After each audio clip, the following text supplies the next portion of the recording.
ब्रह्मा बेला में राम ने सिया का परित्याग कर दिया और लक्ष्मण से कहा, तात भगवती रात्रि व्यथित हो गई हैं, अब सूर्योदय का समय आ पहुंचा है। कोकिल की कुक सुनाई दे रही हैं, मोरों की बोली सुनाई दे रही हैं। यही अवसर है जबकि हमें तीव्र गति से बहने वाली समुद्री गामिनी परम पावन गंगा को पार कर लेना चाहिए। सुमित्रा कुमार लक्ष्मण ने श्री रामचंद्र जी के कथन का अभिप्राय समझकर गुहा और सुमंत को बुलाकर पार उतने ही व्यवस्था करने के लिए कहा।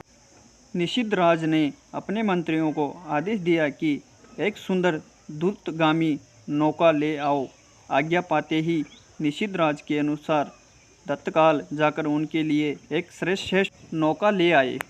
नौका के घाट पर लग जाने पर राम, सीता और लक्ष्मण घाट की ओर चले। उन्होंने घाट की ओर जाते देखा। मंत्री सुमंत ने हाथ जोड़कर कहा, हे रघुकुल शिरोमणि, अब मेरे लिए क्या आज्ञा है। नौका के घाट पर लग जाने पर राम, सीता और लक्ष्मण घाट की ओर चले।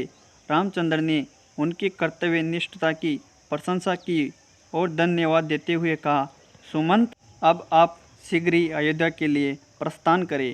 गंगा पार करने पर पश्चात हमें उसके आगे की यात्रा पैदल ही करेंगे। आप अयोध्या जाकर मेरी सीता और लक्ष्मण की ओर से पिताजी, माताओं और अन्य गुरुजनों की चरण वंदना करें। अन्य धैर्य दिलाते हुए हमारी ओर से आदेश दे कि हम तीनों में से किसी को भी अपने वनवास का चित्र मात्र भी दुख नहीं है। उन्होंने ये भी कहा कि 14 वर्ष की अवधि समाप्त होने पर मैं, सीता और लक्ष्मण आपके दर्शन करेंगे। आप भाई भरत को के से शीघ्र ही बुला ले तथा राज्य सिंहासन सौंप दे, ताकि प्रजा को किसी प्रकार का कष्ट एवं असुविधा ना हो। हे मंत्रीवर, भरत से भी मेरा ये आदेश देना कि वे सभी माताओं का समान रूप से आदर करें और प्रजाजनों की हितों का सदैव ध्यान रखें। सुमंत अत्यंत विह्वल हो गए और उनके नेत्रों से अश्रुधारा बह चली।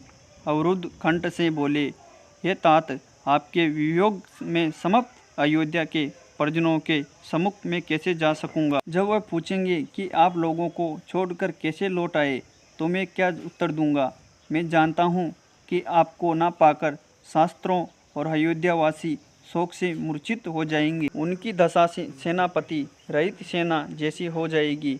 हे स्वामी, ये तो आप देख ही चुके हैं कि अयोध्या से वन के लिए चलते समय अयोध्यावासियों की क्या दशा हुई थी। इस खाली रथ को देखकर संपूर्ण अयोध्या नगरी का हृदय विदीर्ण हो जाएगा। हे प्रभु, मैं माता कौशल्या को कैसे अपना मुख दिखाऊं सकूंगा।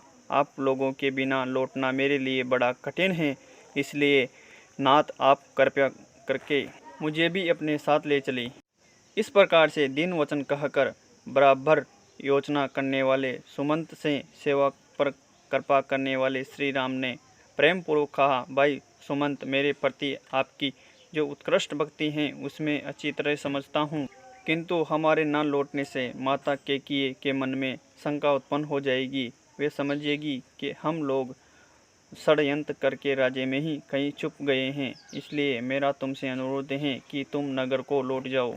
तुम्हारे लौटने से जहाँ माता कैकेयी की शंका भी समाप्त हो जाएगी और महाराज तथा मुझ पर किसी प्रकार का कलंक भी नहीं लगेगा। कलंक चाहे झूठा ही क्यों ना हो, उसकी प्रक्रिया बड़ी व्यापक होती है। इस प्रकार अनेकों प्रकार से समझा बुझाकर रामचंद्र से सुमंत को विदा किया। सुमंत अश्रुपूरित नेत्रों से रथ में बैठकर अयोध्या के लिए चल पड़े। सुमंत के जाने के पश्चात राम गुहा से बोले, निषिद्धराज, तुम कृपा करके हमारे लिए बड़ दूध मांग दो, क्योंकि अब हम वनवासी को तपस्या हो गई है और हम जटाई धारण करके तपस धर्म की मर्यादाओं का पालन करते हुए निर्जन वनों में निवास करना चाहिए।